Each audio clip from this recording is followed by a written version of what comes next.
Սեղմեք լայք եւ բաժանորդագրվեք մեր ալիքին։ Ողջույն սիրելի հայրենակիցներ ջան, եկել եմ խոսամ մի անձնավորության մասին, եթե նրան կարելի է անվանել լրագրող, այսօր ուրեմն տեսածեք կլինեք շատերդ, որ վարչապետի ուղված հարցի ժամանակ մի հատ լրագրող դուրս եկավ եւ վարչապետին հարց ուղեց, պարոն Փաշինյանին, մի հատ տեսանյութ տեսեք եւ առաջ գնանք, որ տալիս է մեր անունները։ Մի հատ լսենք։ Կամ է բլոգերներ, ովքեր են ձեզ աջակցում, ասենք, չգիտեմ, թու լավա, Գյորգ X,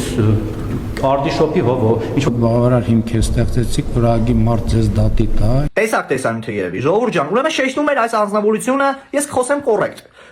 Իմ մասին, շեշտելով Գյորգ X անունը, բանկարկելով թու լավա անունը իմ ընկերոջ, Հովոյի անունը նույն ինքը Արդիշոպի, որ նույն մեր քաղաքացիական պայմանագիր կուսակցությունից է, մեր Հովոն իրար հետ են գիլում հաճախ քարոզար շավերի ժամանակ, դա էական չէ, արդեն նկատեցիք, ուրեմն հարգելի անձնավորություն, եթե քեզ ինչ-որ մեկը անվանել է լրագրող, դե ով քնից հիմա շուտ արթնանում, ինձ թվում է լրագրող է դառնում, դա սենց է դարձել ուղղակի, այն որ կրթություն ունեն, չունեն լրագրող, всё, մի հատ ինչ-որ ընկերություն են գտնում ու տենց են առաջնորդում, գիտեն իրանք են որ կան Ինչ եք մեր անունը վանկարկում, ես այդ եմ ուզում հասկանամ, եթե դուք ունեք քաղաքական հայացք, եթե դուք գլոբալ եմ ասում, առհասարակ եմ խոսում լրատվամիջոցների մասին, վաճառված եք, ինչ որ ընդդիմադիր ուժերի կողմից 200,000-ով թե 50,000-ով թե 10,000 դրամով, դա էական չէ, դա իմ խնդիրը չի, գնացեք այդ 200,000-ով եկալ եք գնացեք սուպերմարկետից ոնց որ մեր վարչապետն է ասում, արեք տուր արեք։ Ուղղակի ես դատական հայտ կներկայացնեմ տվյալ անձնավորության մասին եւ ինձ թվում է հորդորում եմ նաեւ իմ ընկերներին Թութու լավային եւ Հովոյին իրանք էլ այս ամենի մասին չեն լռի եւ նրանք էլ ինձ թվում է տեսանյութով կարձագանքեն ու բացի այդ էլ իրանք էլ համաձայն կլինեն իմ հետ որ տվյալ անձնավորությունը պետք է պատասխանատվության ենթարկվի օրենքի բոլոր սահմաններով քանի որ նա վիրավորում է մեր անձը նա վիրավորում է չգիտեմ ոնց ասեմ հարգելինես Մեր անվան հետ է սա կապված ու բացի այդ մեր բոլոր քաղաքացիների հետ է կապված, քանի որ սիրելիներս, ես քաղաքացիական կուսակցության անդամ եմ եւ ունեմ լիքը բազում ընկերներ եւ մեր մոտ ոչ թե 1000, ոչ թե 100, այլ տասնյակ մարդիկ են կանգնած մեր կողքին։ 2026-ին համար 16-ին։ Ռուսաստանցի օլիգարխը կհրաժարվի Ռուսաստանի եւ Կիպրոսի քաղաքացիություններից միայն այն դեպքում, եթե նրանք հաղթեն ընտրություններում։ Սրա մասին այսօր հայտարարել է նրա թիմակիցը Դե ինքը անձամբ չի հայտարարել, որովհետև ենթադրում եմ նորմալ խոսել չգիտի հայերեն կամ ընդհանրապես նորմալ խոսել չգիտի,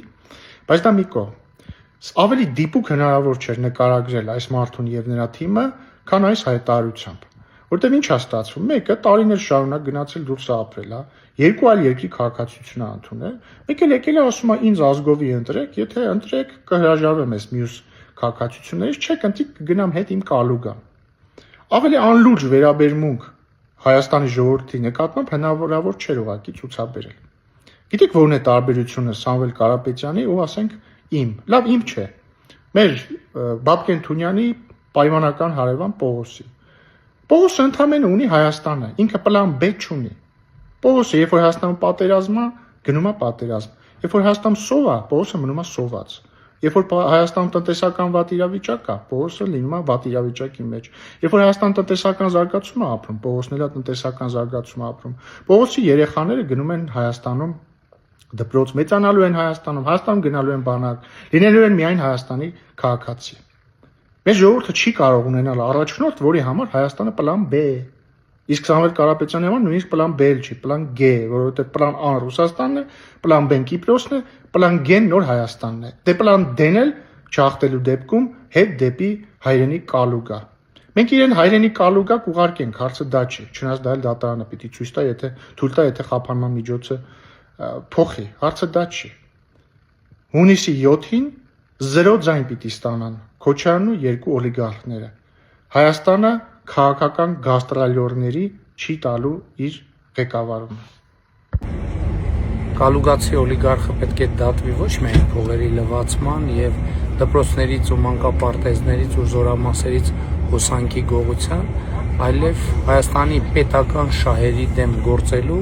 մասնավորապես 300,000 ադրբեջանցիների վերադարձի գոյություն չունեցող թեման Հայաստանի ներքաղաքական օրակարգ մրցնելու փորձերի համար չի ստացվի պարզապես այդ լրտեսական գործունեությունը եւ առավել եւս հիմա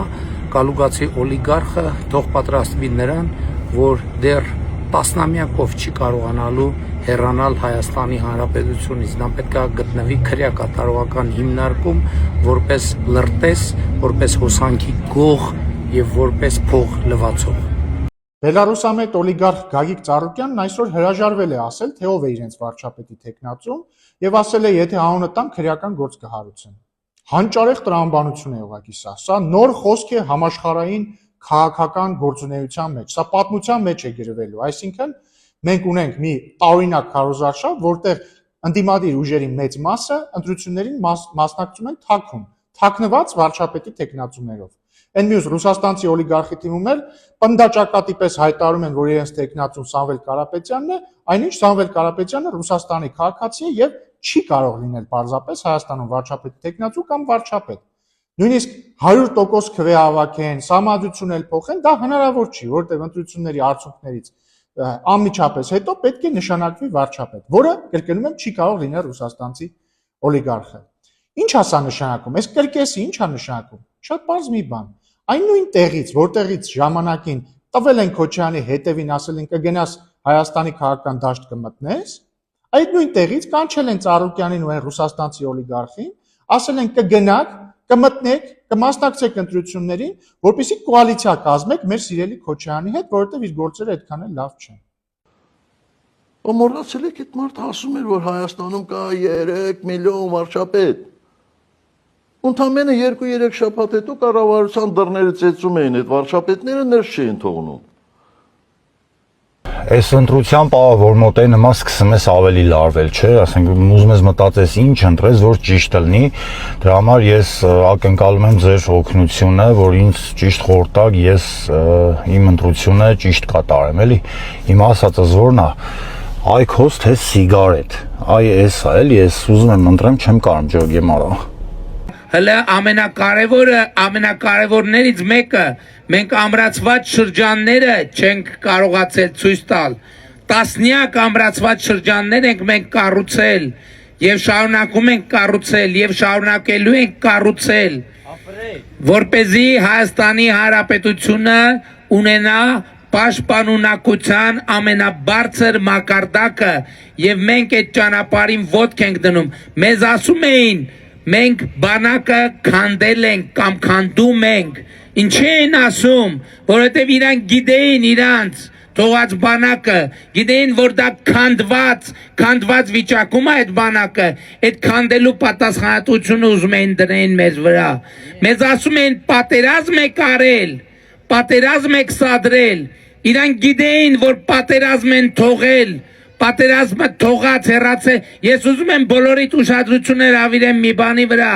2016 թվի 4-օրյա պատերազմը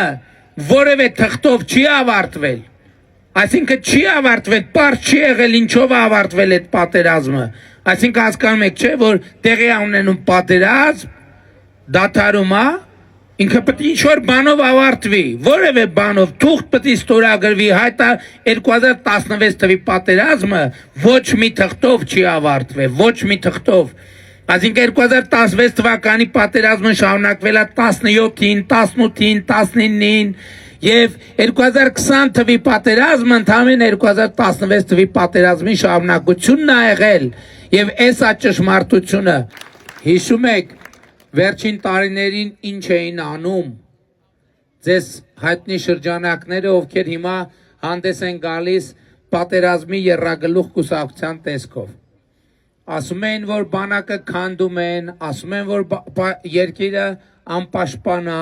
որ բանակի վրա ոչ մի բան չեն անում, պարտքը ավելացրել են, չգիտեմ, տարել են տներ են առել, շվեյցարական բանկերում են դրել, երեք այդ բոլոր պնդումները իրանց պատասխանը ստացան, որովհետև ես էլի եմ ասում, այն ինչ որ երեք մենք ցույց ենք տվել, մենք ցույց ենք ամբողջը բոլորը գործարանային արտադրության, ընդեղ մի հատ զինատեսակ չկա, որ ուրիշի ձեռով անցել է եւ նախատեսված չի Հայաստանի Հանրապետության համար, բոլորը ինչ որ օտարերկրյա 7 երկրի առնվազն 7 երկրի արտադրած զենք զինամթերք ենք մենք ցույց տվել ձեզ, սիրելի ժողովուրդ, սիրելի քաղաքացիներ, եւ ես ձեզ շնորհավորում եմ նոր բանակ ունենալու առիթով։